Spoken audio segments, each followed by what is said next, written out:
نحمده ونصلي على رسوله الكريم اما بعد فاعوذ بالله من الشیطان الرجیم بسم اللہ الرحمن الرحیم۔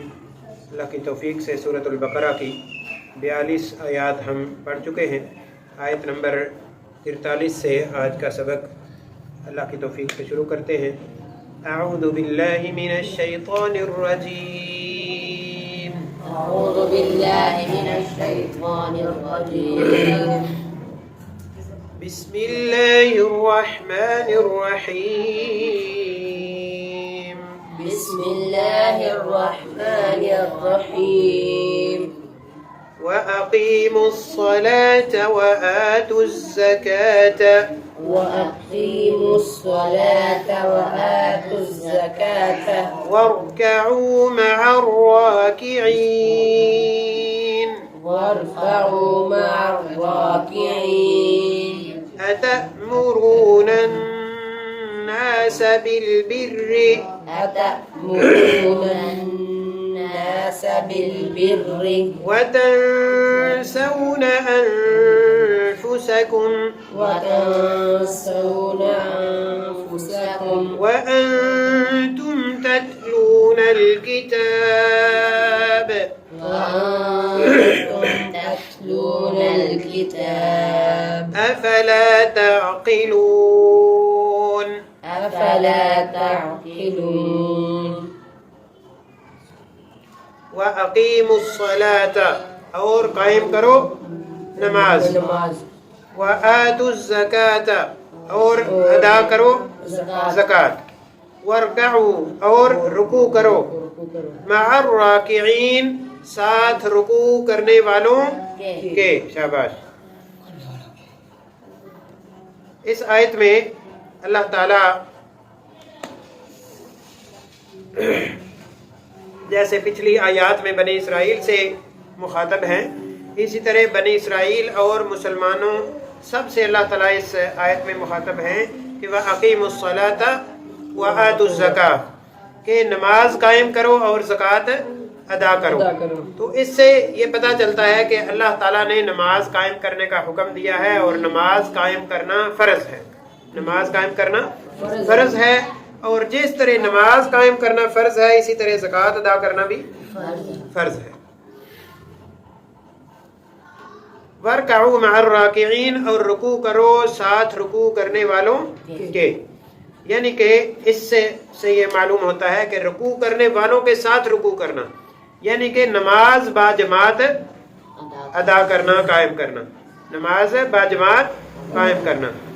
تو یہ بھی پتہ چلا کہ نماز کو اکیلے پڑھنے کی بجائے باجماعت پڑھنا بھی ضروری ہے۔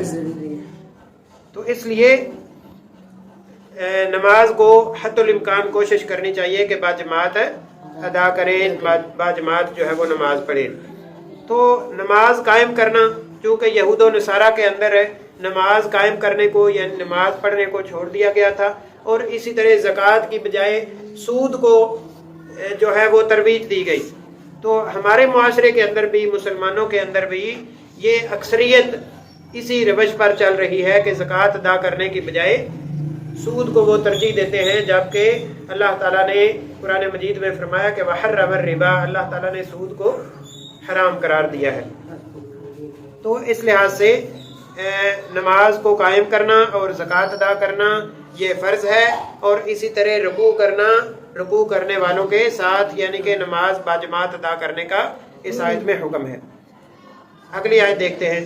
أَتَأْمُرُونَ النَّاسَ کیا حکم دیتے ہو تم لوگوں کو، کیا حکم دیتے ہو تم لوگوں کو، بالبر ساتھ نیکی کے، ساتھ نیکی کے، وَتَنْسَوْنَ اور تم بھول جاتے ہو، أَنفُسَكُمْ اپنے آپ کو، أنفُسَكُمْ اپنے آپ کو، وَأَنْتُمْ اور تم، شاباش، تَتْلُونَ الْكِتَابَ تلاوت کرتے ہو تم کتاب کی یا پڑھتے ہو تم کتاب۔ افلا تعقلون کیا پس نہیں تم عقل رکھتے؟ یہ سوالیہ جو ہے وہ جملہ ہے، کیا نہیں تم عقل رکھتے؟ یعنی کہ اللہ تعالیٰ نے اس آیت میں حکم دیا کہ